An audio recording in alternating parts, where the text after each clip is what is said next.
I had a brother with muscular dystrophy. He had the worst kind. And his mother died giving birth to him.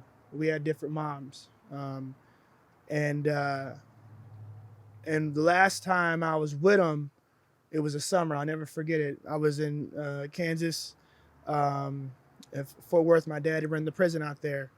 And we spent every night, together in the room, because he needed help using the bathroom or whatever. And he said, Jonathan, he said, my dream is to get up out of this wheelchair and walk. He said, the only way it's going to happen is when I go to heaven. He said, Jonathan, he said, don't you ever take your body for granted. And he said, you go hard every time.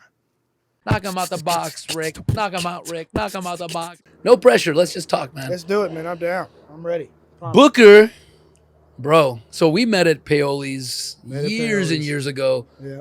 Shout out to Paoli's. Oh, Am yeah. I wrong? I think the best karaoke, kind of dive bar, but not a dive bar. I wouldn't want to say that. It's a Italian restaurant and bar, but with a piano, beautiful piano. Mm-hmm. But it's kind of like cozy and still old fashioned a little bit. Yeah. Best karaoke bar in LA.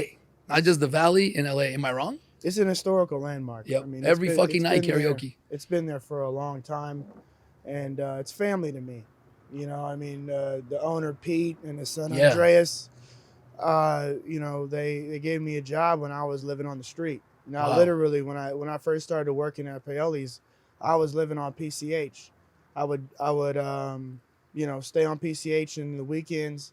I would go to Paoli's off Ventura in the Woodland Hills, and I'd do my 2 shifts there. Get the fuck out. Yeah, I was living in my vehicle.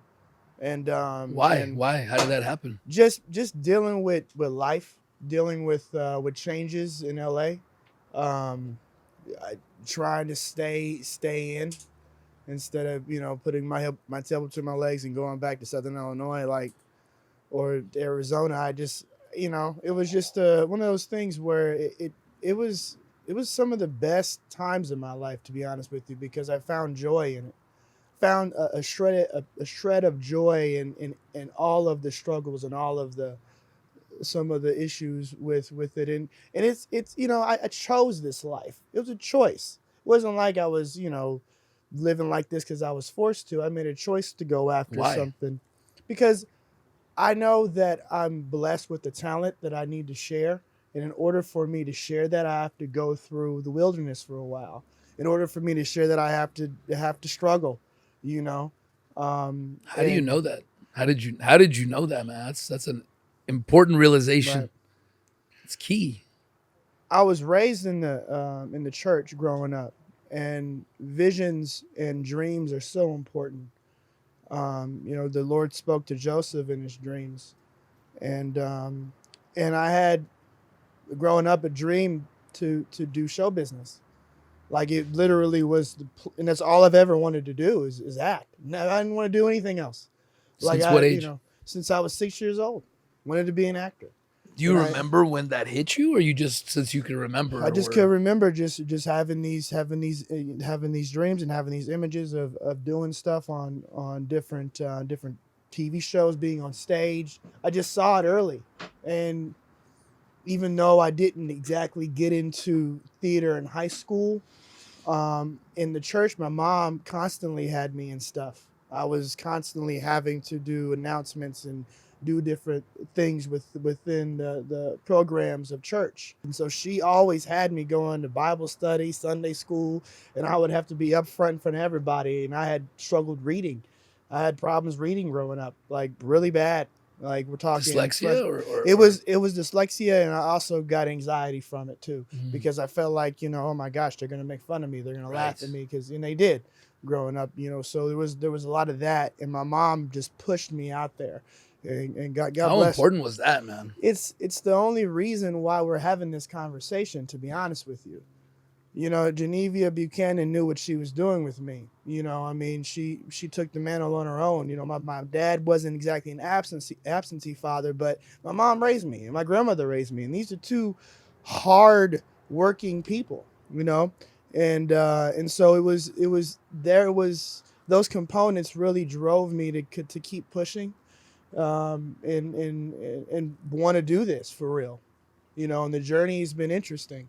Dude, I just quick side note, gotta say how that got me so like, because it connected with me how important it is to practice that discomfort, man. Like if you're young and you're not put in positions to push past those fears, it really sets you on a certain journey that's totally different.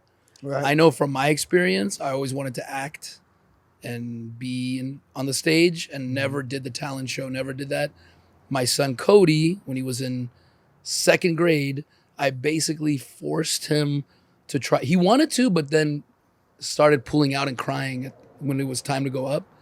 And I asked him, do you not want to do it because you really aren't interested or you're scared? He goes, I'm scared. I said, got to do it. Because if you don't do it, you're never going to do it. And he remembers that shit. He did the talent show every year after that. People laughed at him and he got over that.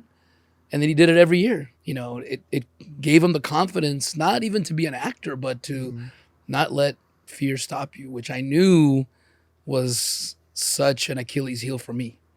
Well, you gave him that support and you gave him that push, and you realized that maybe if somebody would have given that to you as a child, things might be a little different. Sure. However, it was a teachable moment, right? For yourself and for your Right. son. And now look at him.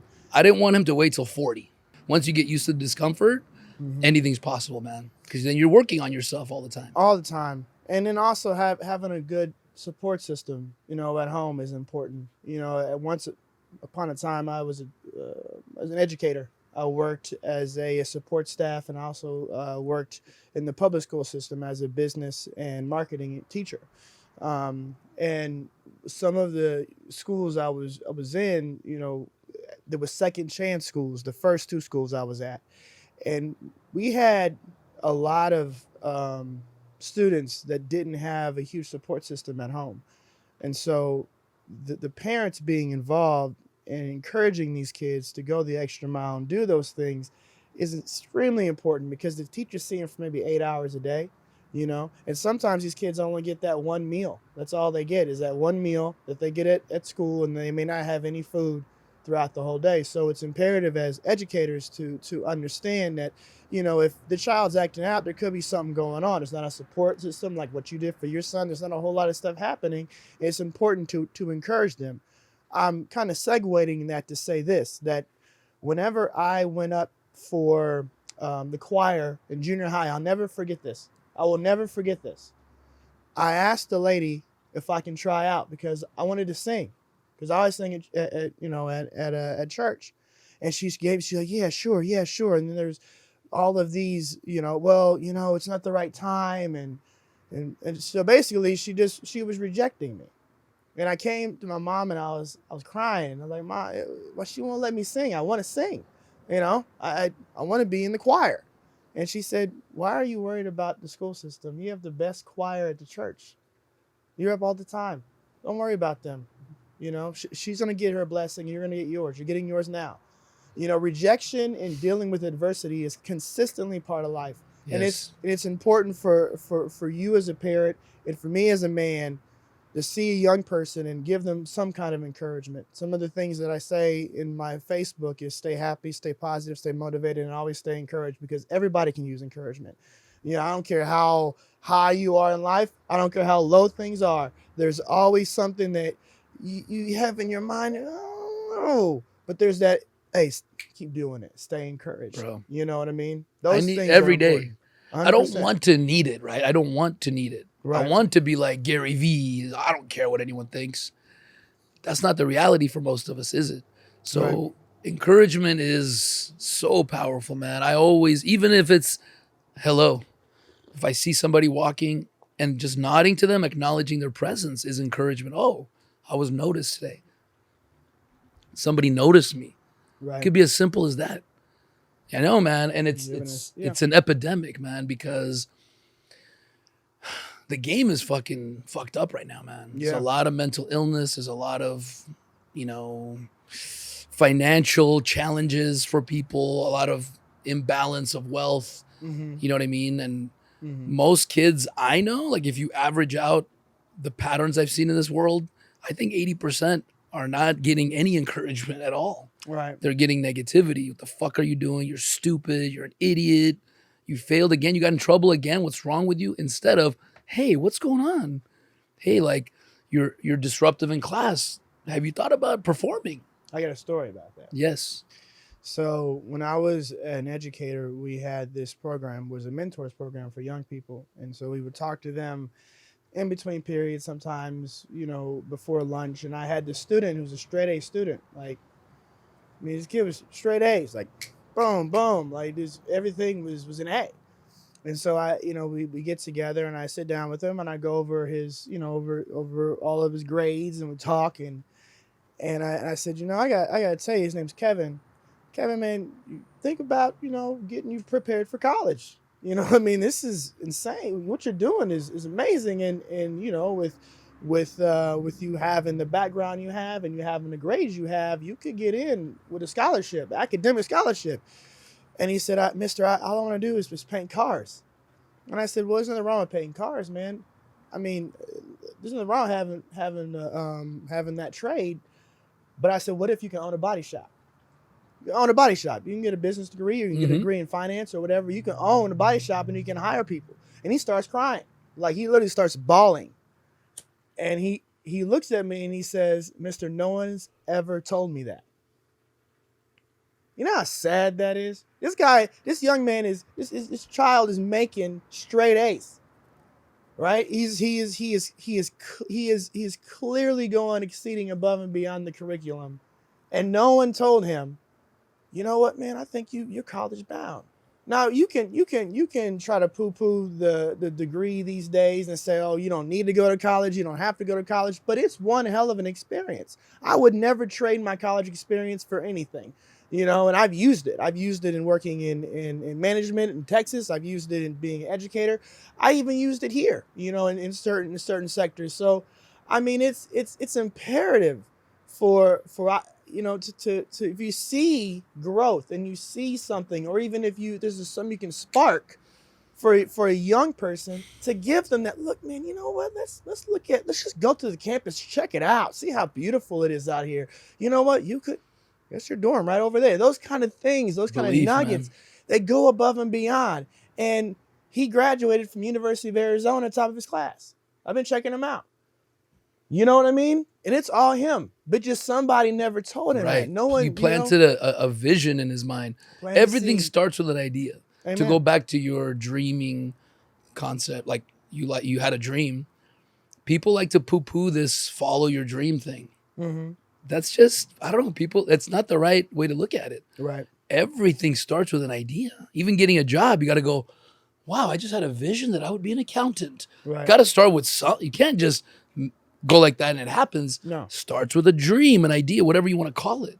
So you put in his mind on his vision board, oh, fuck, me being a graduate, learning business? Mm-hmm. No one's ever taught. And I it's sad because I know people like that. Yeah. But you can't count on people to give you that support. That's the other problem. Like, because if somebody's not giving you that support, either they're ignorant about how important it is. Because if someone's telling you your shit your whole life, it doesn't matter how smart or talented you are. You're going to say, I'm fucking shit. Right. Why should I go apply? I'm going to fail. Of course I'm going to fail. Everyone's telling me that, right? You got to take control. You were lucky, man. Like your mom, like you said, did a great job. But you can do that for yourself, 100%. Or find support that's out there. People like you, people like us that are talking about it, that are saying, hey, man, don't listen to that shit. That's bullshit. That's negative psychology. It's fucking up your vision board. You're writing that shit on your vision board if you're saying that. I'm an idiot. I suck. I'll never be anything. But building these platforms that we have that you can create, and speaking on positivity and speaking on encouragement. Obviously, you want to have some reality. You want to, nothing's all peachy keen and roses and sunshine, but there's always light at the end of the tunnel. One of the things I do enjoy, and I was grateful that in my raising and upbringing that Christianity was a part of it, and I'm not trying to sound preacher or try to get people to go one way or the other, was that no matter whatever happened in my life, I always had the faith that something is bigger and better out there for me because I'm meant for more. And this is just temporary crap that we all have to deal with. And being reminded of these stories within my Bible of people who went through the fire, went through all kinds of misery and got blessed with an abundance 15, 20 times over. Well, bless you. And so, And you've seen it happen. Around you. It's happening around me. It's happening to me. It's real. happening to others. It's a real thing, and that's one of the things that I'll always take and share. Not so much trying to force Jesus down anybody's throat or say a bunch of stuff, but just say, look, man, I have a faith. I believe in my faith, and I believe that whatever is going to happen, it's going to come out good. Because it always does. You know what I mean? At the end of the day, you don't live in your sorrows for so long. But there's always something good there. And I think there's also a moment of accountability we need to have for ourselves. I'm not saying that mental health isn't a part of the things that go on, because it is. But if you are leaning towards mental health issues the whole time, how are you ever going to get out of it? Right. You understand? If it's all about, I did this because I'm depressed, or I did this because I have this and that. No, you did this because you chose to, and you're leaning towards this because it's an easy cop out. So I think it's important for us to split. There are people who really have mental problems. I have worked in those homes. They suffer. They take all kinds of different medications because they literally have issues on a certain part of their brain, versus somebody who has put themselves in a situation where they can't get out of it, and now they want to cop out and go to this. You know what I mean? But even if you have mental health issues, understanding them should be, if you're trying to help yourself, should be clues to getting out of it or improving, or how do I compensate? How do I join a support group, versus excuses? They're not. If you use it as an excuse, then you're just going to be a victim of your circumstances. Saying is, my forever. point is that you are taking it upon yourself to look at things to try to help benefit yourself, instead of leaning on things to consistently do things that is not beneficial for you. You know what I mean? Like, I can sit here and say I have anxiety, I have this and that, and there are things that I do. I do suffer from depression really bad. I suffer from depression extremely bad. I've been suicidal since I was, I want to say, 6 years old, when I lived with my uncle. Well, yeah, I want to say 6, 7, around that time. And I put a knife to my head, and I wanted to kill myself. I wanted to kill myself because I did not understand why I was living with my uncle. I wanted to kill myself because I did not understand why no one wanted me. It seemed like no one wanted me. I knew my mom wanted me. I knew my dad loved me. But why am I living like this? Why am I living with, and I was thankful to have my uncle, because my uncle was like my father. You know what I mean? Like, he and my dad are in the same caliber of classification, and he passed away. But why did I have to deal with that? You know? And so it just kind of carried over. So I understand from a personal standpoint, depression and anxiety and suicidal thoughts, and doing some stuff that you're not thinking clearly. And so what helps me is fitness. What helps me is meditation. What helps me is just kind of sorting through these things without having to get on, antidepressants or anxiety medications, because I probably could qualify for that, So you're talking to somebody who lives that. However, there is important to talk about. Yeah. So that, because I agree with you 100%, man. Like, we can all say we're victims to things that were out of our control, because that's the game. We're thrust into this without any choice. And so whatever you got, it isn't your fault. But understanding that you have depression or those tendencies is so inspirational, man, to other people that have been stuck using that as an excuse instead of using it as part of their fucking equation, part of their solution. Like, okay, I have a tendency to do these things. Is there anything I can do that's in my control, versus oh, well, you know, I got unlucky. I'm fucked up. My parents don't love me. And that's what people do. They get stuck in a victim mentality. Right. But it doesn't mean you shouldn't be aware and go, wow, I have tendencies to be depressed. You know what? So you can be aware so you can know, hey, something is coming. I better counter it with meditation, counter it with working out, Right. or have a project I believe in to take my mind off occasionally of my thoughts when I'm in my head. And you know, it's easier said than done. Right. I'm not sitting up here saying, "Oh, it's so easy just Oh, to I get out know. of it." But I feel like that there are some small incremental steps we can take. Yes. You can there are things, and I'm not talking about. I'm saying what I do. Yeah. I have goals. Like I've learned that if I have something to shoot for, I'm not waiting for nothing because it's already set. I'm just preparing for it. Everything else happens. The thing about the Hollywood acting game is you do all these auditions and maybe you get a call back and maybe you don't. Maybe you're unavailable, maybe you get booked, and that's all well and fine. And I let the universe and the Lord and everything take care of me with that. And my agents and reps do their thing.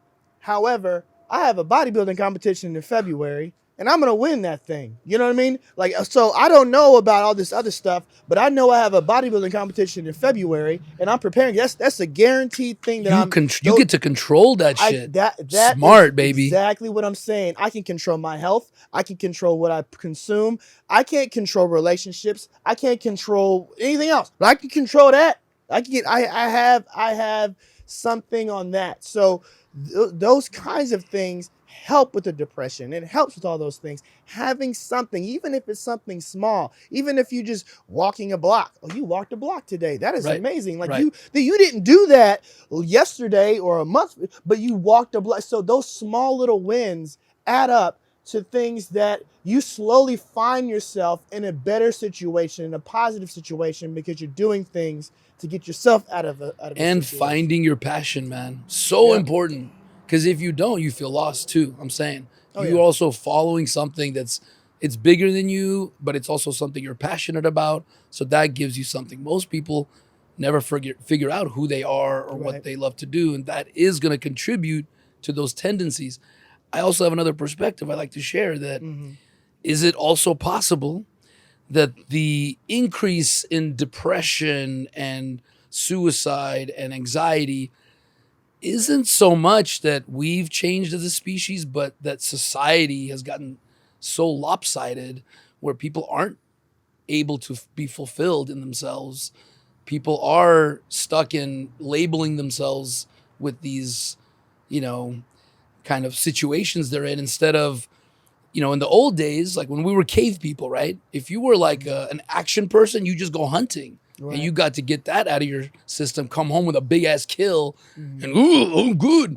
Now, if you're a hunter and you're sitting there doing fucking accounting work like I did, no wonder I wasn't clinically depressed as far as I know, but compared to now, I was fucking depressed. Yeah. So if I was also, let's say, predisposed to mental illness or, you know, being depressed, then I'd probably be clinically depressed. But I don't have to be. No. I could have taken steps. I could have gotten the fuck out of that fucking job. But you know what? I didn't believe in myself. I didn't actually think I could do anything besides. I have a degree. I have kids. Yeah. I'm stuck here for life is what I thought, bro. 15 years ago? Wow. If somebody told me we'd be sitting here today, I'd say, okay, sure. You're Right. fucking out of your goddamn mind. Out of your fucking mind. That I'm like an Well, let me ask you entrepreneur, that this. I'm out of Did corporate. you have somebody to push you, or did you push yourself? Did you have Not someone- really, man. You found the motivation to do it. I had my fucking life lessons to push me because you know what? When you hit rock bottom like I Yeah. did, I am 3 kids into a 11-year marriage. The marriage falls apart. My fault, let's just call it, because someone's got to be the one that kind of doesn't make it work, let's say, right? Yeah. So I'm a failure as a husband. I'm a failure as a father. I'm doing a shit job. I'm like 250 pounds at this point. Right. Fat, fatter. And that I You am look now. good. Don't do that. Thanks, man. No, I feel see good you- right now, you're bro. doing stuff in the day. I see. Thank you, man. Hey, no, you're active, man. I'm You at give my yourself- max where I you still need to feel give good. yourself credit for I what need you like do, 10 more. Rick. Give yourself credit for the wins you do. because that matters. Words, what we say about ourselves, even if it's just in this conversation, it matters so much because it should matter to you, not so much them, but to you. And it matters to me because you are a person that I think and I feel as though is a friend of mine. I can't let you say that about yourself. I see your progress and you're doing well. So God bless you, brother. I see it. Thank you. Amen. No, really, man, because It's true. you're right. I know it, Yeah. but I still do it. Right. And most of us are. Yeah. It's very hard to get out of your head. It's easy to say it in front of others, Yeah. but then when you look in the mirror after having a double chili cheeseburger last night, I posted, I admitted it. It was a low point, Tommy's, Ain't nothing wrong with having a double and I felt like, cheeseburger. you know what? That's my low point. The point is, Yeah. it's hard not to look in the mirror and go, "You fat fuck," right? Just being honest. I don't say that to my friends, but I would never. I'd be like, "Don't worry about it, man. Shit, you've been working hard. Fuck. Are you gonna eat one again? Probably not for ever, maybe." Like this morning, I was like paying for that shit. What if you changed your narrative? What if you looked at yourself and you saw something in your shoulders that were bigger? What if you looked at yourself and you saw something in your chest that was a little more tight? And you, instead of thinking about eating the chili cheese or whatever meal you had that has a lot of carbs, you thought, you know what, I still got this. Yeah. I take pictures of myself in the mirror for one reason. Sometimes I put them on Instagram or whatever just because it's showing my physique and because I do bodybuilding and stuff. But I do it every morning just about so I can see the progress and then what it takes to sustain it. It's not so much. See, the thing about weight loss is this. This is what people don't realize. This is the golden nugget is consistency. Mm-hmm. And then you looking at your work and being proud of that consistency, because what does it do to your head? It keeps you consistent. Right. If you tell because your you kids, don't want to go back. Like, oh my goodness, well, I gotta look better than how I looked before. And that's for me. It's not for nobody. It's not for the cloud. It's for me. It's for my own gratification, because that's what matters at the end of the day. Because you look yourself. When I wake up, I look at myself by myself in the mirror in the morning. And so whenever the good Lord calls me, ain't nobody going with me in 6 feet. It's me. And I believe in God. It's me talking to God. Like, you know what I'm saying? We had a good run. You know what I'm saying? We did what we had to do. Those kinds of things, it's knowing that it's you and speaking positive about yourself, even to yourself, even if you speak it out loud. You know what, man? I freaking did it today. I made a milestone. Like, those kinds of things matter. And what I will say is, and I have to shout out my grandmother, Rebecca Ethel Buchanan, because my grandmother was the lady that was so honest and true from a point of genuine, just is passion. There was passion in there. There was this reflection about yourself. She always say something, Jonathan, don't be smelling yourself now. Don't be smelling yourself. And what that is in Southern way of speaking is, don't get so high on yourself, but don't get so low on yourself either. You know, it's a humble remark. Yeah. But she would also give us, tough love. Like, ain't got no time to be sitting there and getting depressed now. You can eat through a corn picket fence. Your nose is so long, so you need to get out there and mow the lawn or something like that. Take action. Yeah, take action Instead of sitting and wallowing. Yeah, exactly. But she Right. would never let us do that. Right. She would never let us get mad at each other. I remember one time I was mad at my brother, and she's like, "If you ever speak bad about your brother, I'll smack you." And she would do these. Yeah, but she would remind us that we're all flawed people. And that you can't go around holding grudges. You can't go around getting angry all the time. You have to you deal with it, you talk about it, and you move past it, even if it's with yourself. And I think that we're living in a generation, and I'm just observing this from getting older. I'm 36. I'm not some old guy, right? But I've lived life long enough to You're see old in wisdom, yeah, man. yeah. But to see changes within how things were when I was a teenager, and then how things were as young in my 20s and where we are now. And I feel like we don't have that Rebecca Ethel Buchanan person saying y'all need to get your act right. Right. You need to stop getting so caught up in Mhm. stuff that don't matter, but love matters. Like we don't have enough of those voices Yes. anymore. We used to have Yeah. those, and they've kind of gotten pushed out or outdated or whatever you want to call it. But we definitely feel like there is a lot of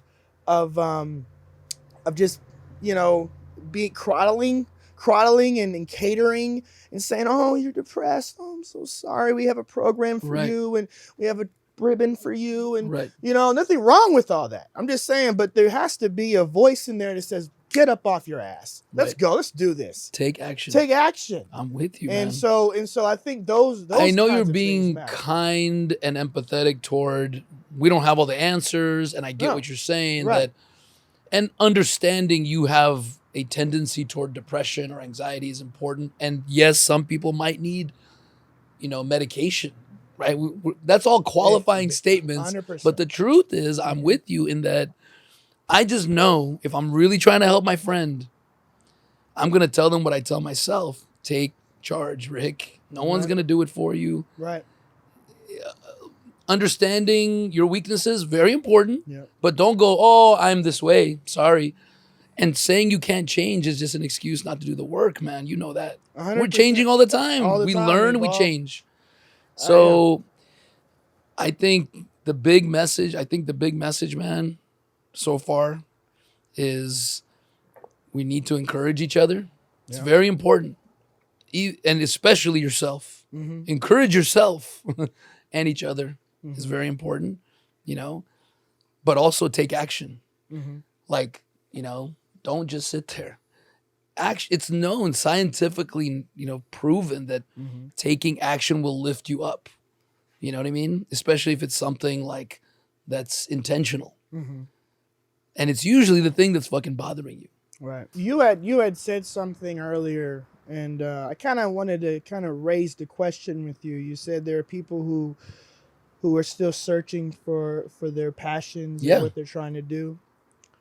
Do you think And it's that, critical. but just hear me out on Yeah. this. Do you think that it's not so, now that could be a benefactor, but there's fear?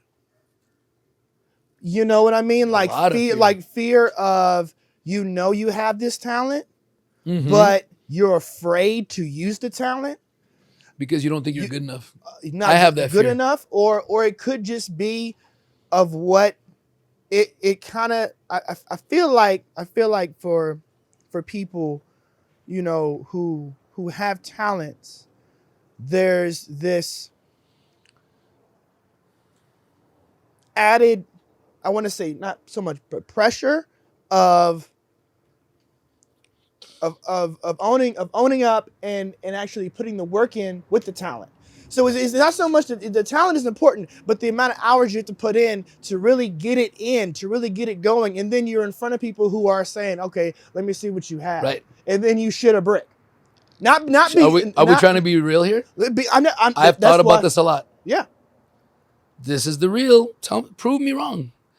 The reality is, and I'm speaking from fucking experience, it's feeling you're not good. It's the fear of not being good enough. I don't care. Let's debate about it. Oh yeah. I've tried, and it's great to know that, because that's in your control too. Because when you start getting to a level of success or think you might be good at something, especially the thing that you're the most passionate about, the fear that you're not good enough and that you're gonna put yourself out there and people are gonna say, you fucking suck, dude. Yeah. You think you're a singer?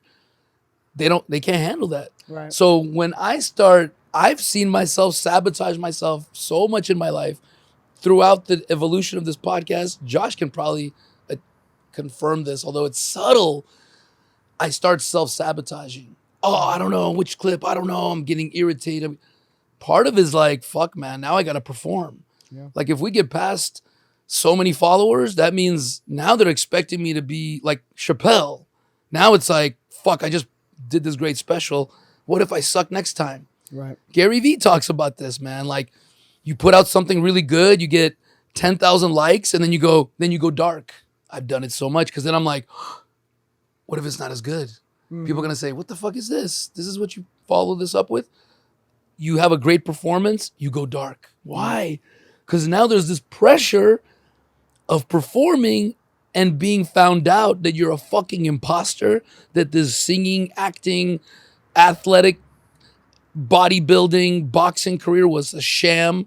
What if you go into the boxing ring and get your fucking ass demolished? Wouldn't it be safer if you don't believe in yourself to go, I don't want to fucking do that. Fuck that. This is bullshit, man. Fuck this training.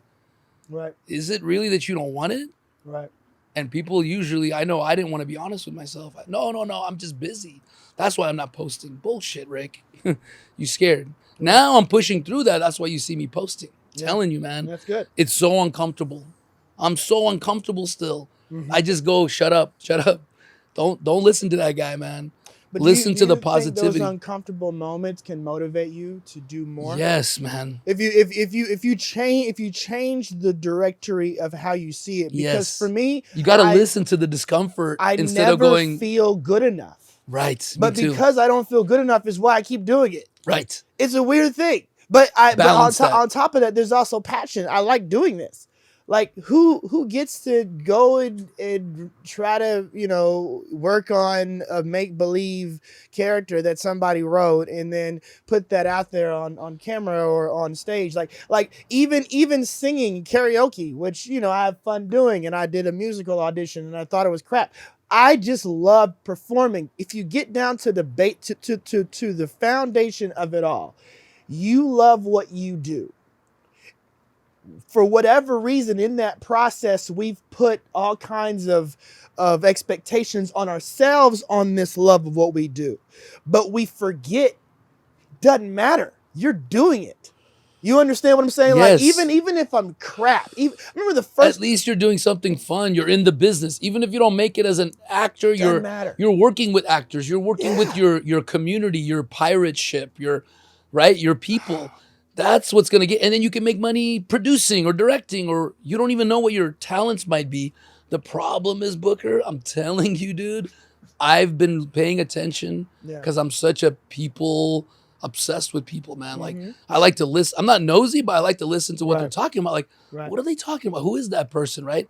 People are mostly not happy with what they're doing. And I'm not saying everybody's gonna figure it out. I'm just trying to let people know it's fucking worth it if you can. Do it when you're younger, because you're spending all your fucking best hours at work, man, creating.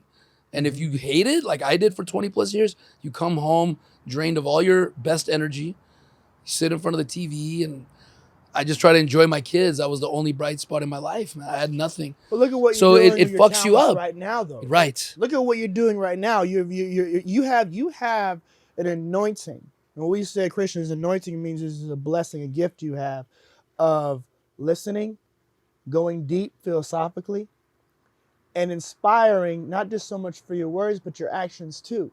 You also build other people up, and you ask for nothing in return. You don't ask for anything. You don't want credit. You just want the satisfaction of you helping somebody that is going after what they're going after. Shows the kind of heart you have, and that it was blessed for you to have. You have that. And in my opinion, it's God-given, or however you choose to believe. Yeah. But the bottom line is this. The bottom line is when we have these blessings and we sit them dormant, we are cheating ourselves. That is the facts. You can sit and talk about how scared you are all you want and how afraid you are, but you're robbing someone that should have heard your voice, that should have heard your talents, should have saw your podcast, that could have had a horrible day. You're going to be part of a team that's counting on you, and you're doing work you hate. So you're letting your team down. You know it. You're not feeling good about yourself. Yeah. They're like complaining, what are you doing? You came in late. Instead of, I don't blame people, because here's what it requires. You have to believe in yourself. I'm telling you. If you don't have confidence, but you're fucked. But how do you get that confidence? You have to take action, small wins, talking to yourself positive, reading positive books, being around positive friends. Like, it's a lot of little fucking steps, like you said. Yep. It's a lot of work, and I meant to address this when you said it earlier. The reason so many people aren't doing it because they don't believe it's going to happen, because you have to have faith in the process. Yeah. I also want to address the God thing because it's so important, man, because I love bridging people no matter their belief systems. I've realized and come to terms with how religion and non-religion work so well together. Because, okay, religion, the Bible, the Christian Bible, the Hebrew Bible, the Muslim Bible, those are, I think, the first amazing life coaching books. Think about it. 100%. Yep. So I'm like, no wonder I still take the same principles, even though. So now the God thing, because it's such a fucking benefit to have faith that there's something bigger than you. Yeah. And when shit gets hard, you go, I'll trust that there's a plan and I'm just going to keep doing the work. 100%. It's critical to the equation. So how does someone that's not a true believer in one God or what this is and is like doubtful like me or questioning things like me get that same benefit? I do it by going, hey, okay, then trust in the process, trust in the patterns, trust in the life coaching books, whether they're from motivational speakers or pieces you pick up from religious groups or communities that work for you, right? Trust that those things work because you know they work. Come on. Or what Just believe. If you go to the gym for 2 months, are you saying you're not going to get more fit? You know you're going to. Have you not seen enough people go, look at me. I was 30 pounds heavier. Now I'm this. So believe. And you have to figure out, you have to be able to believe in yourself. And if you're raised in a very negative environment, that's insurmountable for most people, man. I really believe most people are slipping through the cracks of this game into homelessness, mental health issues, depression, just misery. Yeah. Because it's a very tough game. Slipping through the cracks simply because they don't believe in themselves. They also have never figured out who they are or never even done an hour's worth of work. If you're born into a negative fucking situation, to like a prostitute, father, let's say, whatever, and you're raised in the streets and everyone tells you you're shit and you're hustling since you're a kid, how can you have possibly figured out that maybe you like farming or film production if you've never been able to go to a studio or a set, right? So I'm hoping someone hears it and goes and gets exposed to and has enough belief to watch a YouTube video or go show up to an interview. People don't show up because they don't believe in themselves, man. People don't put in the work like you. That's my belief. Yeah. It's a positive way to look at it instead of, what's wrong with you? Why aren't you putting in the work? Why would you put in the work if you go, what's the point? I'd rather just sit here and make excuses. I also feel like there's power in influence. Yes. And what I mean by that is I'm from a small town called Marion, Illinois. Place a lot of people, some of the viewers may never heard of. Go way back, please. But there's successful people everywhere. From small towns to major metropolitan, everywhere. And I was fortunate enough to have, it takes a village to raise a child. And I mean that literally. Yes. It's not just the saying. We had programs. There was a program called Boys to Men where a guy by the name of Jimmy Powell who has 4 degrees. He traveled a little bit. He came down. He had stuff for the young people to like show them, hey, this is the steps you do to make a resume. This is what you do to apply for scholarships. Yeah. These are things that this is the process of an interview. Like those kinds of things. And also skills. I think too, it's only important for us as we get older to be around people who are quote unquote successful, because then you see the work. Like one of the cool things about being a bodyguard is that I had the opportunity to have a client who's way up there in status. I've had the opportunity to be around people who he's worked with that's way up there. I had the opportunity to listen to Jennifer Hudson sing and the ground literally shake when she did just straight up a cappella. The ground shook. Like, I'm not over exaggerating. I'm in London and I'm listening to her do sound check, and they said, keep the mic off. She did it on purpose. She want to blow the speakers. She said, turn them. I don't need to be mic'd up. I'm gonna do my progressions. And she did it, and the ground shook a cappella. I kid you not. But it's one of those things where you see these people, but you see the work. Right. It didn't just happen. Right. It didn't just wake up one morning and all of a sudden you're here performing in front of 50,000 people. There was a starting point. There was a point where they had to go through, and there was a point of struggle. And these layers take time. Influence is important in seeing that. When I was a stand-in for Dwayne Johnson on Titan Games, only job I ever did for him, I watched his movement. I watched the way he got out of his cart, the little buggy. I watched the way he got up. I watched how he looked at the teleprompter and he was taking his time. He was slow. He smiled. I watched all of his movement, and I said to myself, if you even want to have a shred of that, even a something similar to that, look how he's operating. Look how nice he is and gracious to everybody. Look how focused he is. And when it's time to go, he goes. When he comes. He doesn't BS. Right. He's all about business. You can see it. It's like those things. Right. It's important that we observe. You see it, and then you use it as fuel, not to be a hater, not to be a person who's envious, not to be somebody who wants what they have. Trust me, you don't want what they have, but you can aspire to get something for you to better you. Learn from the masters, baby. I would never want anything that these guys have. I've seen their lives. I'm good. I love my life. I'm blessed. But I'm going to take what I saw from them as far as fuel to keep me on this. You know what, man? I'm good. I got this. Okay, let's do this. I got to do this. It's consistency and it's motivating. And that's important to be around, not the same kind of crowd all the time. Right. I think one of the things that people learn from the masters, man. But that's you the gotta key. hang out with the you masters. got to hang out with the masters. You got to hang out with people that are doing what you want to do. And Exactly. instead of just seeing the hit record or the hit movie and going, oh, I can never be that. You got to look at how they got there. Yeah. It's 10, 20 years in the making. Yes. The Rock is 10, 20, 30, 40 years in the making. Exactly. And that's the key. That's what Hollywood and entertainment doesn't show you. And it's important to see, especially be around. It's those small things that we dig so deep into, but it's real basic. It's simple. We have I think as we age and get older, I've learned that we kind of like we put ourselves in situations we don't have to be in because we overthink something or we overdo this, and it doesn't have to be that way. You know, when you're young, you're simple. Everything's simple. I just want to go outside and play. I want to have lunch. I want to eat, blah, blah, blah. But as we get older, like there's more things, there's more stuff, expectations. We start doing, this thing starts changing mentally and it becomes more complex. But the simplicity of it is there. Consistency. Right. Do the stuff every day. Do the People stuff. do those things that is going to get you to where you want to be. People ask me all the time about fitness, all the time. And they want to know these secret steps. Right. And I say to them, look, man, I work out twice a day. I wake up, I run. Well, what sort of supplements you taking? Okay, here's the thing. Okay, it's not going to do you no good if you don't put the work in. You can take all the supplements you want in the world.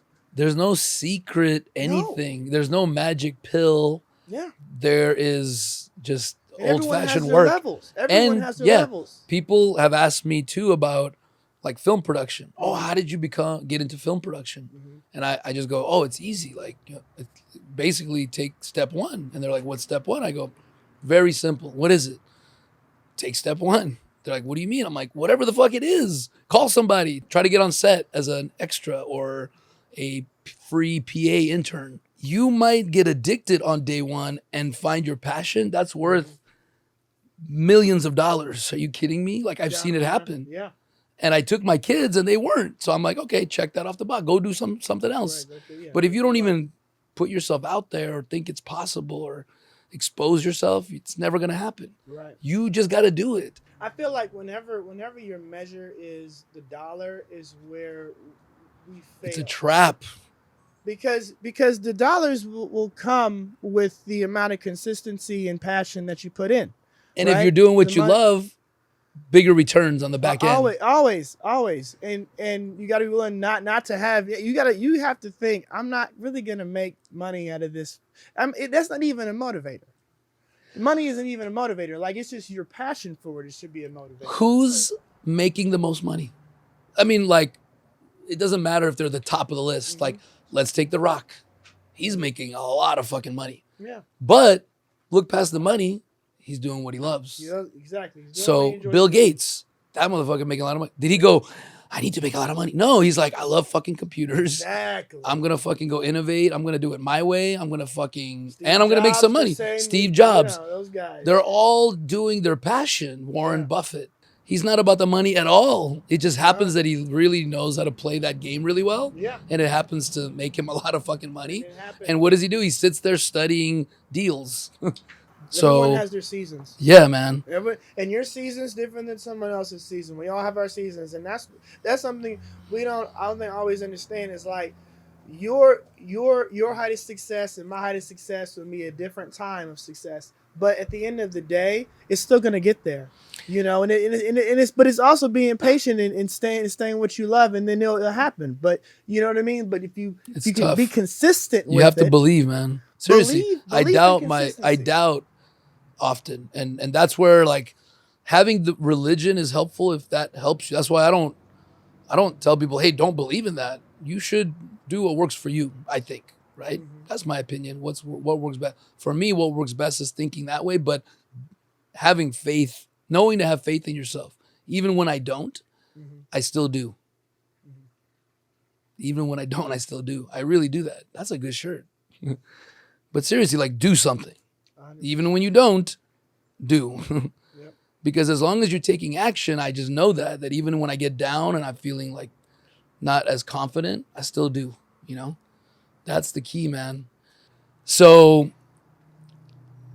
man, he's going to flip if he hears this story. But he used to tell me at Paoli's, let's say when I met him 3-4 years ago, and I would start dabbling with posting shit on Facebook, and he'd go, hey, Rick, hey, man, I've been seeing your shit. Really great. You need to keep doing it. You got a voice. And I'm like, yeah, sure. He's like, no, I'm serious, man. Keep doing it.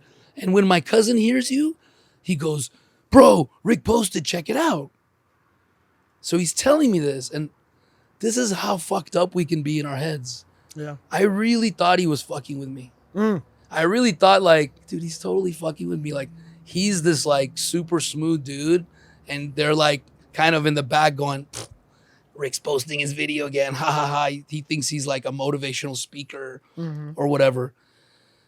And it's crazy because now I look back and go, wow, I was totally wrong. He's always been supportive, by the way, so I know that's not true now. But how fucked up, how insecure I was, how it's all about the stories you tell yourself. And if you're going to tell yourself that story,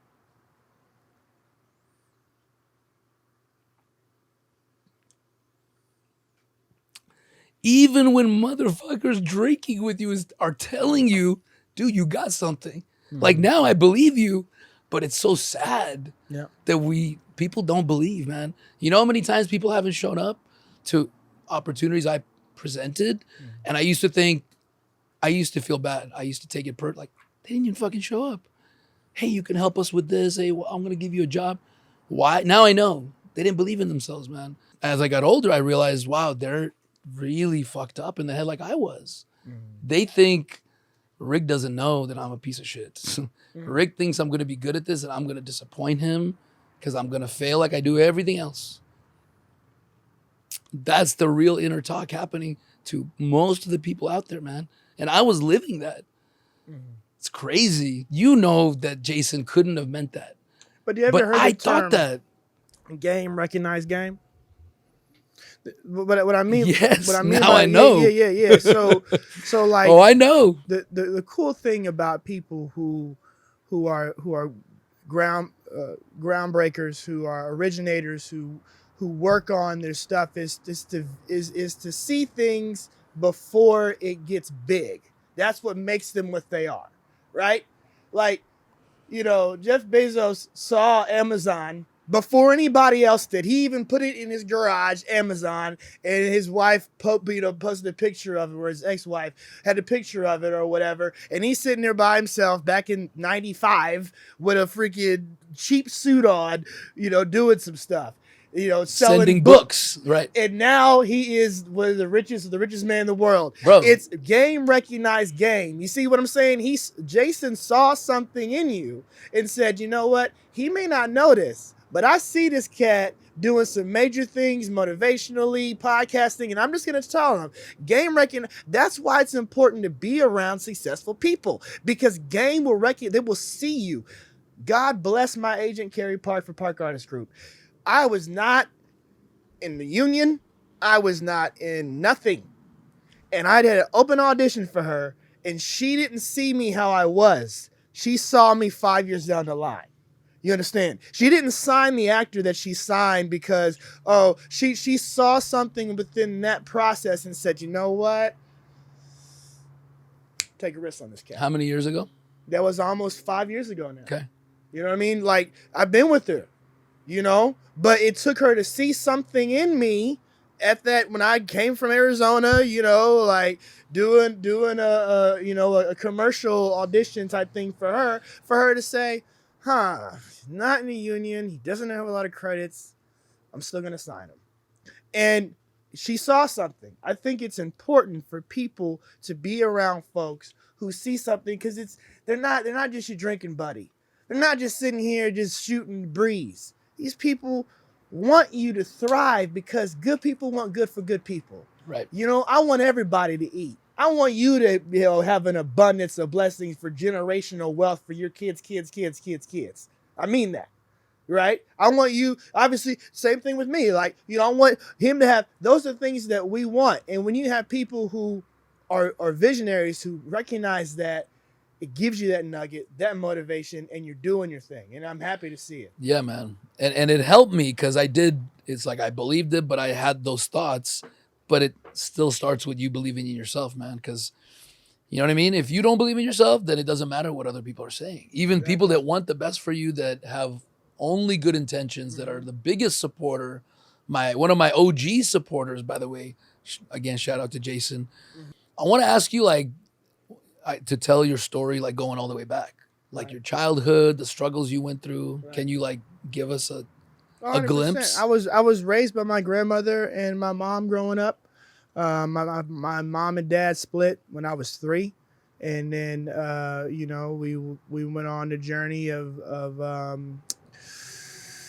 surviving together for a while. Financially difficult. It was hard, man. Like it was not easy.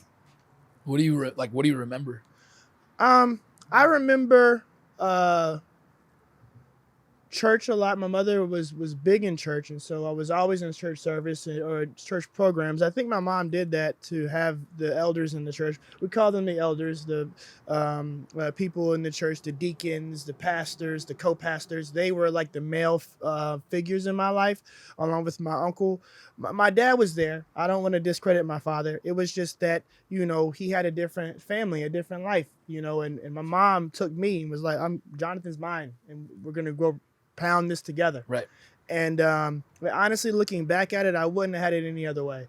Because, you know, even though we had some struggles, she taught me to be extremely tough and resilient. There's a lot of resiliency when it comes to, you know, to being a single mom and having to figure things out, you know what I mean, without having the extra head there to kind of help you.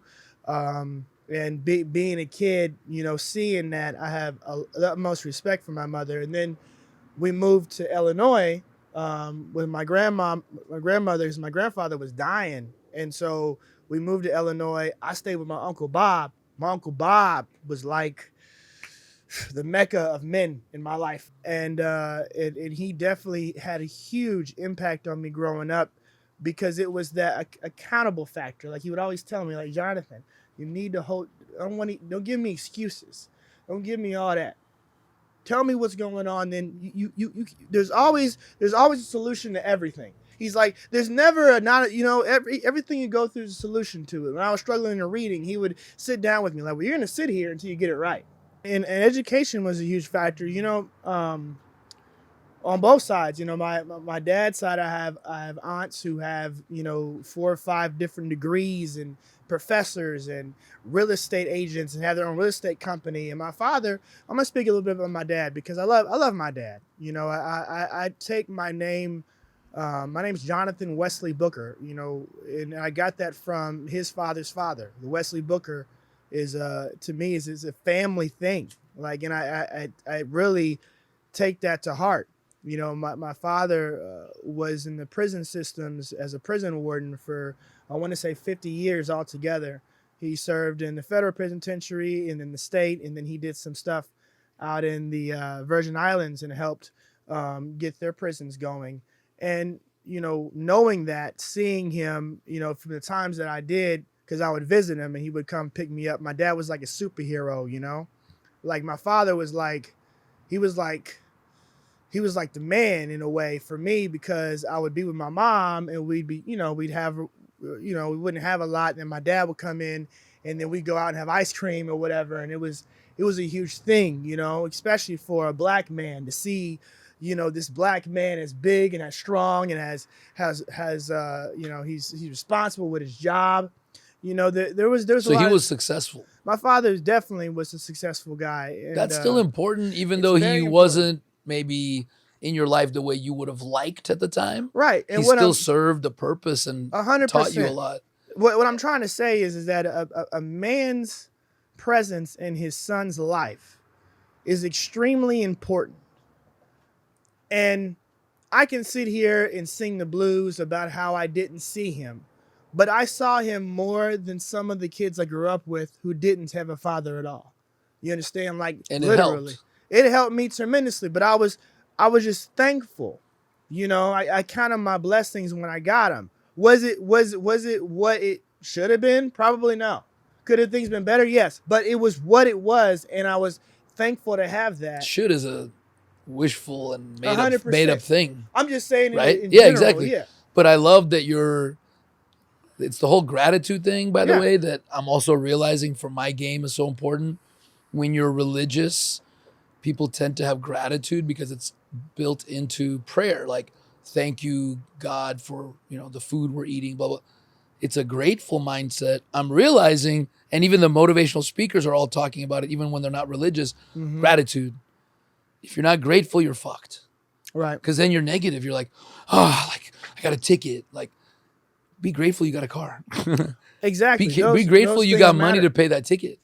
Oh, yeah. Be grateful that you get to pay tax. Like, I didn't understand that, honestly, because I wasn't raised that way. I was raised with a typical, like, oh, can you believe that? Always complaining. It was just part of the family dinner. Like, it's just a part of our culture. I had to relearn that stuff, and I'm still relearning it.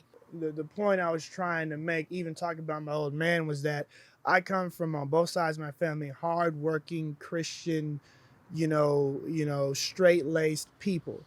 And in my life, no matter what I'm dealing with, that is in my bloodline. Mm-hmm. That is who is out there doing it. People who have churches, people who have businesses, people who manage supermarkets or whatever. Like, these are hard-working people. I don't come from gangbangers. I don't come from crooks or hustlers. I come from Christian, raised, honest, hard-working people on both sides of my family, and I am proud of that.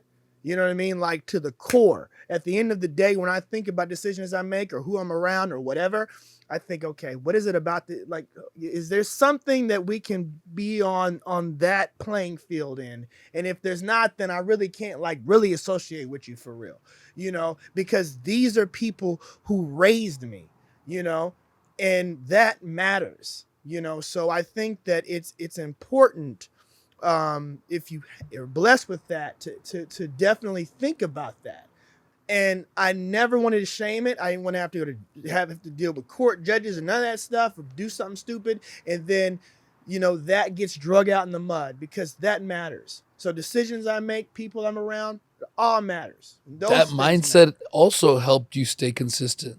100%. Because you value the family name and what it represents, and all the people that were good to you, I'm sure you feel like, why not make the most of this opportunity? Absolutely. So it kept you from doing stupid shit. It's like it's working in your favor to have this principle. Mm-hmm. Principles that serve you. I mean, that's a beautiful thing, man. You know what I'm saying? Like, oh, yeah. When you do good things that also serve you, being good to people, having the principle of doing what you love, what's authentic to you, this is what brings the best success. This is why The Rock is successful, Chappelle is successful.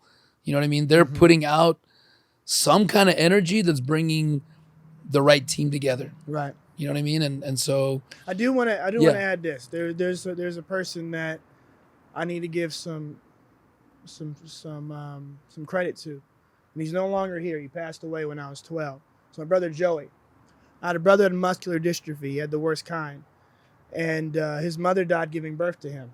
We had different moms, and And the last time I was with him, it was a summer. I'll never forget it. I was in Kansas, at Fort Worth. My dad ran the prison out there, and we spent every night, together in the room, because he needed help using the bathroom or whatever. And he said, Jonathan, he said, my dream is to get up out of this wheelchair and walk. He said, the only way it's going to happen is when I go to heaven.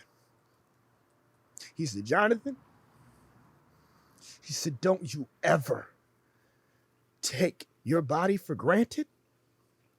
And he said, you go hard every time. Whatever you do, because I ain't going to be here very long. He told me that. I can never forget it. He wasn't able to graduate high school. My father got his diploma. But I never forget. He said, Jonathan, he said, man, go hard.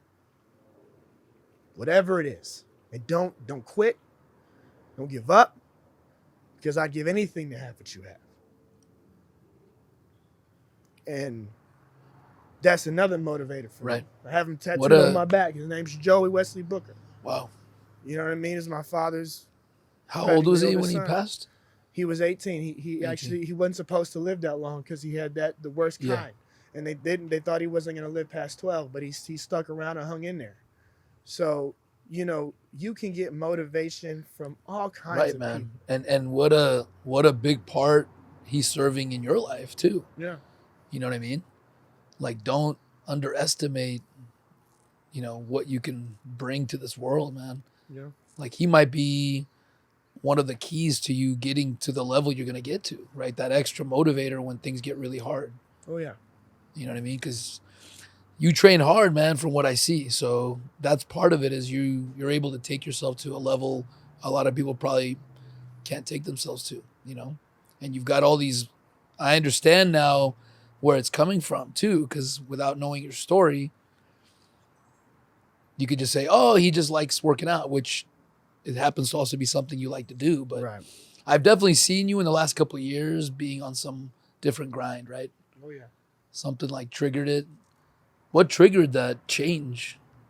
Not to skip. I still want to go back to right. finishing off your story. And I think there was a moment of reflection of being around a lot of these people that are at the top of their games, and just during the pandemic in the beginning, I just said, you know what, I'm just gonna take this time out and devote it to me and my fitness and go all out, because this is the prime time for me to really. I use the pandemic as an advantage where some people got depressed. I actually used it as a blessing. So and I was thankful to have the means to invest in my backyard and to have the equipment. But I said, you know what, I'm going to take this time and I'm going to take it. If I really want to do something in this business, the way I can do it, then I gotta bring fitness with it, and right. I'm bringing it hard. I'm bringing every arsenal. It's amazing what a pattern we're seeing with all the guests that have a very positive kind of mindset where they believe in themselves. They're clear on what they want to do. They have courage to push through discomfort and fear. Yeah. They all utilize the pandemic in a super positive way, a reset, a repurpose. They took the time to reflect and have a better plan. They refocused. They worked harder. They started that thing that they've been thinking about doing. And people that aren't on that mindset decided to focus on, oh my God, this is such a hard time, which it was. Yeah. For me too, a lot of things happened during the pandemic that kind of put me on a course to do what I love, and I took the chance thinking, okay, this is a moment. So when was it you spent time with is it your cousin? Joey? Yeah. So it was my brother.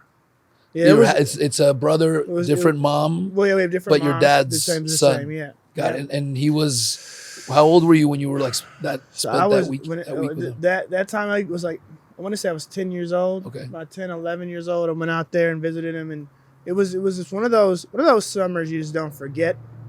but it was one of those moments that helped fuel and motivate me to be, you know, to have the mindset of just being unbreakable. Yeah. And then, dealing with the pandemic in the very beginning, having faith that, things are gonna go well, and using these moments as an advantage to just train and work on myself and better myself was so instrumental and important during this process, because I felt like it can go either way. It can go where, I'm not taking this time out to put myself in contention, or I am. And the only way to do that is to get my body right and get my mind right with it. And it's been great. I've been very thankful and fortunate with opportunities that I've gotten. So what are you doing now? Like, what are the projects you're working on, and like, what's your dream, man? Just What are pretty you trying much to do? auditioning right now. I've been really diving into to my fitness and myself a lot, doing my bodybuilding and stuff. I'm gonna do a show out in Arizona in February, and just working Can on we the see that show? controllables. I'll definitely. I think it's gonna be streamed, so I definitely Yeah. will advertise it when they stream it. Yeah. And it's a Yeah. natural bodybuilding competition out in Phoenix, and it really is for me. I did it last year, and I got pretty high in top 3 in 2 categories. So I'm gonna go back and work to get to top those, that particular placement. The whole thing with doing stuff in entertainment, that comes when it comes. It happens when it happens. I do go to classes. I still work on my acting. What do you want to stuff. do though? I want to know. I'm an actor. Like, what kind of roles? What's your dream? What did you dream when you were a kid? I'm just curious. Is to be a working actor. And a working actor is someone who wakes up, goes on set, delivers what they like to do. Also, I want to do some stuff on stage. I would like to do some stuff, if off-Broadway performances. I do love theater. I'm an actor. I want to act. That's all that matters. Musicals or just acting? I would love plays? to do a lot of it. I'm actually trying to work on my vocal to kind of like expand my horizons and do musicals, because I do have a vocal and I would like to showcase that on something. But ultimately, I'm a performer and I want to perform. And that's why do you want to comes perform? down. What is it? I want to perform because what does it mean? I love living in imaginary worlds, and I love telling people stories, and I like to tell my own stories too. I mean, it's a privilege to act. You could be doing anything. You could be, I've scrubbed floors, I've cleaned cars, I've delivered food, I've done everything. I just stick around and be here as long as I've been here, where a lot of people have dropped off over the course of the time that I've seen and been here. I'm thankful and fortunate, and that's why I feel like, my higher power matters, because there's a reason why I've been able to sustain life in LA, the highest cost of living place, and do some really cool things and be fortunate to be a part of stuff. People say, well, you're going after your dreams. Nah, I'm living my dream. I'm living my dream because I get to honestly say that, I've been a part of some amazing projects. I've been around some amazing people. I have people who are on the computers, on the phones, submitting for me, and I'm living it. I'm not just going after it. I'm good. Right. I could be back home. And you're enjoying the journey, which is important, man. I'm enjoying the journey. I'm enjoying the journey. Have to. If you don't, you're struggle screwed. is inevitable. Right. You're gonna struggle. That's just part of life. If you want something, you gotta struggle for it. It ain't gonna be worth it when you get there. Like, if you didn't struggle for it, think of how it would not. This is sweeter. It's better. Right. You feel more fulfilled. I wasn't handed anything. Like the song says, "Is it worth it? Let me work it." Exactly. You gotta work that shit, baby. 100%. It doesn't come easy. Yeah, you do have to There's work. always a struggle. I have been saying this. Pick your struggle. Yeah. That's the key. It's not like it's gonna be without struggle. Oh, I'm an actor. My life is a dream. Right. No, it comes with its challenges. Challenges which are taking you to higher levels. Without those challenges, you're not learning. You just got to believe and trust the process. That's all. That's right? all it is. And build up whatever you need, because you're getting better every day. You have to believe in that. That's that consistency, and that's that tracking, taking pictures of yourself. Oh, yeah. You don't notice the day-to-day change, but if you look 2 months ago, you go, holy shit, look at that. So do you envision how your acting career will go? Like, is there like something you envision? Like, you're in a big action movie. Right. Are you doing like a serious role? You Are know you what, breaking man, molds? I've been so humbled and being grateful for getting gigs that they see fit. You know, I would I like to be in a big time movie? Absolutely. But at the end of the day, I know how hard it is to get anything in this business. So hard. You audition so much, you go through so many levels of rejection, and just and staying consistent. And so my dream job is the next job. You know what I'm saying? And whatever the good Lord presents that to me, whoever decides to say, you know what, let's cast this man for this role, and that's what matters to me. So to answer your question, I can't exactly give you a clear, concise answer with what I would like to be in, but I just want to be in something because that's what matters. What do you enjoy the most? What's your guilty pleasure? Do you have something like that? I love drama. You know, I like to be the voice. Honestly, I feel like for the voiceless at times, you know, when you're playing characters that, you know, have layers of hurt, but also there's joy in their life, or there's some kind of motivator for them. Those kinds of roles are fun. I like comedy too, but I do like those layers of characters. Yeah. That's important because I feel like, you know, deeper. You like movies that have something to say. 100%, a lot to say. Which is the tagline of my movie production company, by the way. Stories with something to say. But it's true. Like I like if an action movie has a real story, I enjoy it. It's not for the action though. Like I love all movies that have something to, like if I learn something, if it changes my perspective, I go, wow. That's what I like, man. The story. I honestly think that a good movie with a villain is someone's hero. I think that there's something about those kinds of characters. Yes. You know, that we see the villain, but there's also a gray area. There is always a huge gray There's area. no good and bad. No, there isn't. There's understanding. Exactly. Why are they that way? I love that. Yeah, I mean, what happened to them? Is it something I can learn from my children? And maybe like the Joker. I love that character because amazing. It also explores like, you know, people going to the dark side, and that you could empathize in a way. Yeah. And yet realize, okay, he's doing something that isn't good. Right, he's not really happy, so you're learning from it. I look at it like learning. Right. I think that, and not just learning, because that's very important and that matters too, but he was relatable. Yes, I can understand that. He's like, no one's listening to me. I think we've all had moments where no one listens. No one's hearing me. I'm telling you the same thing. You're not hearing what I'm saying.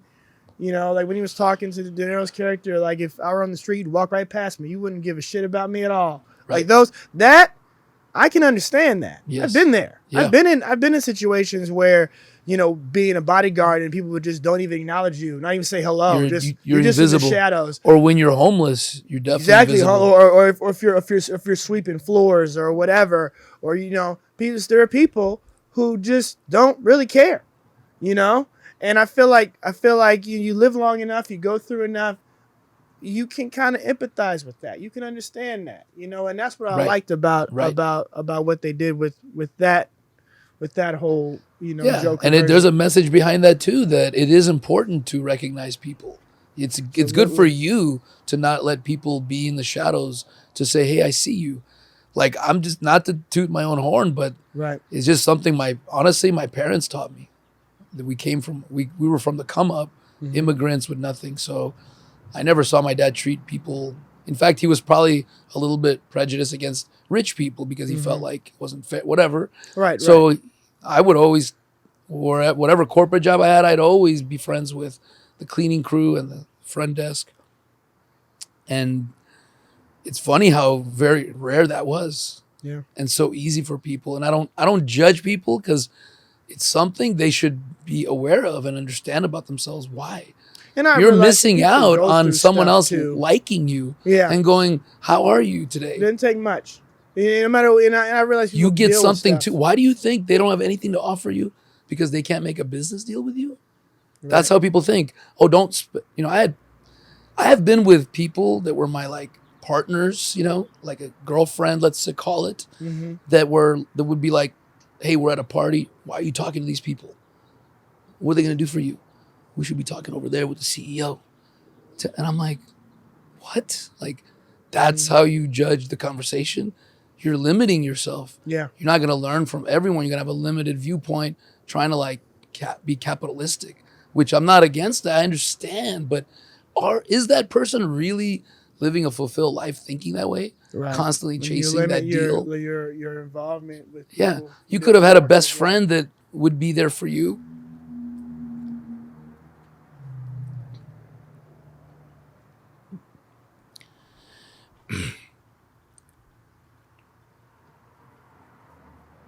When your kids are sick, and the person you're making a deal with probably ain't. Right.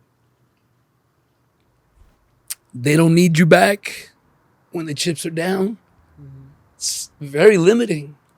It's not smart. That's what I'm saying. Right. Do it for you. Like, you're being silly, and then that person could be friends with the CEO, by the way. Right. Like, I've had CEOs that were friends with everybody, and if we had a person interview that was rude to somebody, Mm-hmm. out. So you're just being silly. Why? Do you feel better about yourself talking down to that person that wasn't important enough? Right. That front desk person's best friends with the CEO. You know what I'm saying? It's just not smart. You don't know how people are connected. So just do it for selfish reasons if you can't just do it for kindness. Everyone deserves respect. Everyone deserves acknowledgement, even if it's hello and how you doing. You know what I mean? And I've been on that side of the coin of you know, kind of being looked past. But I've also had people who were. I remember there was a moment where I was cleaning this guy's penthouse out in L.A. downtown, and he saw I was struggling. I was just going through what I was going through, you know, and he took me to the top of the penthouse, and he's like, "Look, man, it's like I don't know what you're dealing with, but I see you're dealing with a lot. But all that is your opportunity right there. They're building more buildings there. That could be you right there. You can live over there." He's like, "None of this is there's plenty to go around."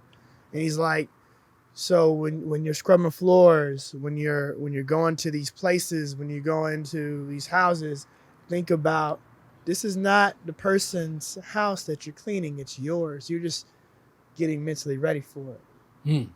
He's like, "Just flip it for me." Right. Because he saw, you know, and it takes somebody who isn't full of themselves. This man is I think he did all of the software for all the hospitals in different states, and his wife was a dentist at the time, and they're a sweet couple, and they always, you know, I never forget them, and I appreciate those acts of kindness in those people, because they're the reason why I was able to sustain life here. Because it's all about the story you tell yourself. Yeah. So he's just saying, like, I Yeah. learned to flip whatever has been fucked up. I thought, I go, Yeah. wait a second, what did I learn though? Or, hey, is there an opportunity?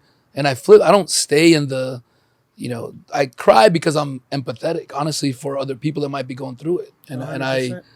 whatever, it's not about that, man. It's still about moving forward and like figuring out how to flip it and tell yourself the story that helps you, because that's all that's really important, man. If you're telling yourself a negative story, you're gonna be stuck.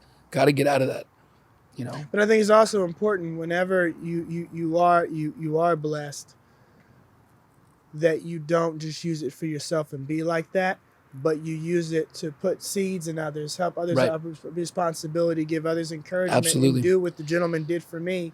With some, you see it and it's like, look, I'm blessed, but it's because of my hard work. But you have it too. Those kinds of things is important. People that don't share to help others succeed are insecure about their place in this game. And that's sad. The man that Yeah. helped you just knew, I got it. Why Right. not help others find their success? It's not a competition. There's plenty to go around. Funny. People that are trying to keep you down are insecure. Yeah. It's not an excuse. It's just knowing that, so you don't count on it. But, you know, it's in everyone's best interest, man. Mm-hmm. If everybody finds their success, whatever that is, doesn't have to be, you know, $1 billion success. Just feeling happy about what you're doing, feeling happy about the struggle you're in, having a strong mindset. You know what I mean? So if you can help somebody figure it out up here, man, it's it's definitely worth sharing, even for yourself, even in a selfish way. You know, create a better neighbor, like help them get back on their feet, help them figure it out, help them take action. You know what I mean? So we got to keep putting that message out there, man. 100%. Yeah. As we should. How do we follow you? People that want to follow your journey. It's you can just go to J Wesley 85. Okay. Or Jonathan Booker's for my name, Jonathon, Jonthon, Booker, and this is the first headshot there. It's my headshot. And Wait, Jonathan is without an A? Yes, no A. My mom did that because she wanted to be unique. That's so, cool. I just want to make sure people spell it right. 100%. She didn't know that. Yeah. Hey, you learn something new every day. It's a JONATHON. This is spelling. And then Booker, BOOKER, or J_West 85. Nice. And then you'll find me. And I post my story as far as doing different acting gigs, but also the fitness journey. And there are times when I speak on different things that I'm led to speak on, and it's a feeling. I don't premeditate it. It's just one of those things where it's like, I'm gonna talk about this because it's just the mood's hitting me, and I need to maybe somebody can benefit. So yeah, well, you're an encouraging word out there. Thank you. So I have a random question for you. Yeah. We were talking about doing a little short film. Mm-hmm. Could be a 2-minute film, 1 minute. I don't know. We haven't really talked about it. Maybe you should be in it. Maybe we should try to squeeze in a quick scene. Also, do you want to do a quick improv scene with me? Sure. Challenge accepted. I'm down. What are we doing, man? Let's go deep. This, do you have a scene you want to do? Can I just help you do the scene, or do you want me to improv with you? You created. I'm here for you. So you called it. I'm gonna well, work teach me, because I'm not a trained all actor. it is just listening. Yeah. Let's just say that we're in the corporate world, right? And I'm gonna have to fire you. Let's do it. And can we have a little background on the characters? We can. Do you want to? Can you mind coming up with it? We can. Let's say that. Just give me a little what's my motivation? Let's say I'm the CFO. You're the district manager. Your numbers have dropped over the past 3 quarters, so things run in quarters. And we're friends. Okay. You and I, have come through the ranks. I've moved past you as far as my rank levels, but we're still friends, and it's hard for me. Right. And and I think you see this coming, but you don't. I mean, people know when they're gonna get let go. They normally they know they're on chop block. I don't think you expect me to be the one to do it. Because it's kind of a conflict of interest. Are we in the office? Are we at lunch? Let's say we're at lunch. And what's our history like? Always getting along? Let's say what's our relationship we went to college together. We go way fucking back. How old are we? Let's say so. You're a CFO. You're probably a young CFO. Well, let's say you really climbed. Let's say I'm 42. Okay. Okay, because that's and I'm 42, 43. I'm older. I'm 44. Well, let's say I'm. Let's just say I'm the age I'm at.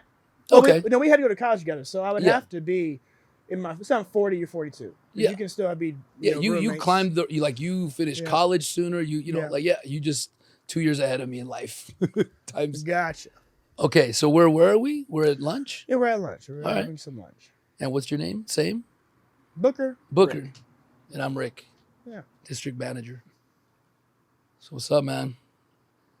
What's going on? I feel like something's on your mind. I know we're talking about sports and all, but you seem like a little bit detached. How's your family doing, Rick? Good. Doing good. You want to tell me why you're asking like that? If you got something to say, just say it. Right. We always been straight with each other. Right. And you've known over the course of the past 4 months that the numbers have dropped considerably. And I've quarter 2, we had to sit down. We talked about it. I said, so it's my fault. Well, if you let me finish talking, Rick, I can explain to you, where all this leads here. I sat down with you. You know, we just had a kid. You know, you guys didn't approve that marketing budget. So what? This is, This is dude. the reason You why just I'm need a asking. scapegoat. Well, no, this is the reason why I'm asking you about your So- family, because you just had a kid, and we talked about the So quarter. you need a scapegoat. All right. I think that we are deviating off of the point of topic here. Is that we talked about Q4.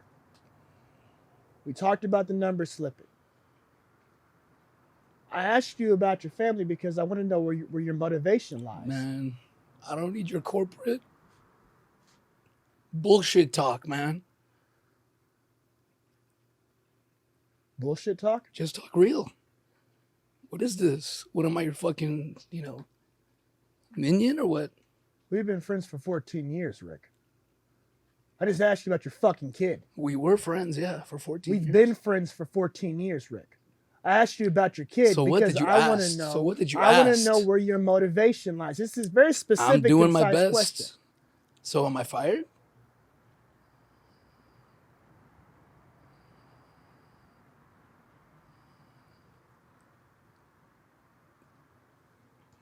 I mean, I don't want to have to go back and draw up pictures of, trips we've taken in the past, but I'm just saying you better think about that shit, Booker. Dump, dump, dump. So you're gonna Keep going? Should we keep going? Look, I haven't fired you. Wow, I'm yet. like, I haven't. Look, I haven't. Oh, I yeah, haven't- go. I haven't fired you yet. Hey, go. Continue. You understand? Shit.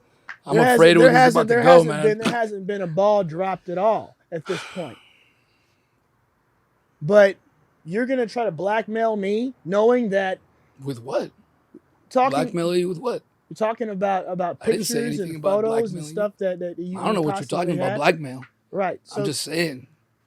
I have the pictures bottom of line, things. right? The bottom line, and you know what, Rick, you do what you have to do.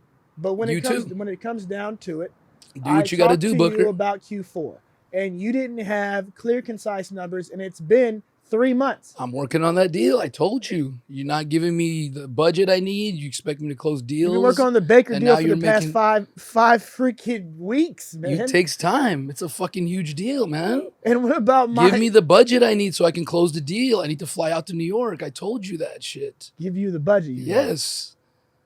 Let me go close the deal. It's a big deal. If I close the deal, then why would you fire me then? Someone's got to manage the account. Because I have bosses. Well, you're not that gonna are close the breathing- deal without me. I have bosses that are. You ain't breathing gonna close down the deal my without neck, me, bro. man. They're breathing down my All neck. right. You want to close the deal without me? I'll let them know that you're going to close the deal without me. Is that what you want? They're already dealing with me, Rick. They don't need you anymore. We'll see. No, Hey, they good luck don't. then. No, I've taken the contract on. They're doing business with me. I'm about to close with them. All right. What does this in mean a for couple me? of days. What does this mean for me? You're fired, Rick. Just like that. You think it's easy for me to fire my friend? You think I wanted to get you out here and at this public place and let you go? I ask a man about his family. You sit here and give me a third degree about pictures. You think that's easy for me? It's not all about you, Rick.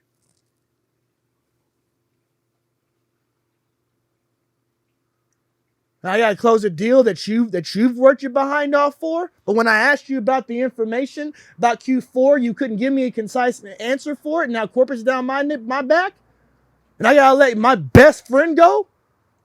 How do you think I feel, Rick? How you feel? Been knowing each other for years, man. How you feel?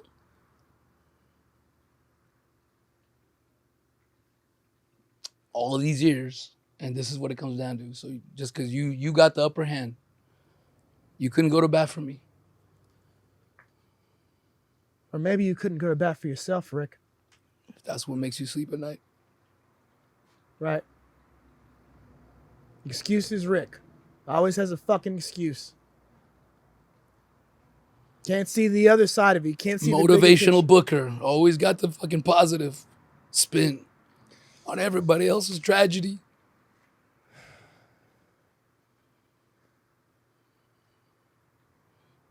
Or maybe this is what you need, Rick, to get your head out of your ass.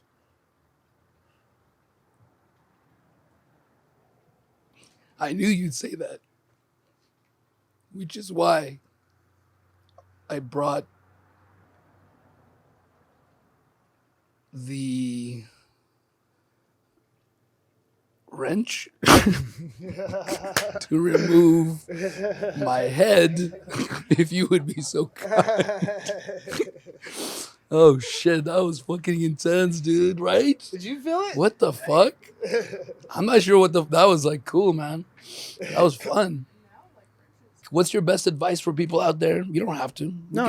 We could just wrap it now. This could be like ending, outtake stuff. Right, no, let's do it. Yeah, say whatever you want. Leave it all out there. Leave it all in the court. We got a few minutes of like, kind of garbage ball left. Right, no. Let's talk about whatever we want.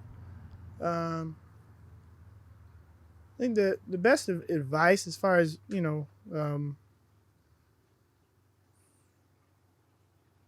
is trying to simplify things that we make big. I've learned to simplify my life and put things in perspective of my life, the things that I can control, things that I can handle, and then letting go of things that I can't handle and working on those things consistently. And just staying at a place of focusedness that you feel accomplished. That there's things that you're accomplishing today. There's things that I'm doing today to kind of uplift myself and keep myself active instead of staying down. Listening to people, hearing everything. And getting something good from it, from people, learning stuff from people every day, from everyone. That's just what I do. And being grateful for everything. I think being homeless for me was the best thing that could have ever happened to me because I'm thankful and grateful for every shred of everything that I get. I don't overconsume. I get what I need and I keep going. And so out of every struggle, there's an immense amount of blessings. You know what I mean? So that's the best part, man, is how like literally everything. Yep. It's not like you have to choose to, have experiences you don't want, right? Mm-hmm. You could try to get around them, but when things do happen, they're opportunities. 100%. It's your opportunity to grow, and I love how you made everything into that for your life, man, and trusted the process, and then the results are speaking for themselves, man. And very inspirational. And still growing. Still growing, baby. Appreciate you so much, man. Dude, Jonathon, Booker, we out, baby. Love you, brother. Love you too, brother. Knock him out the box, Rick. Knock him out, Rick. Knock him out the box.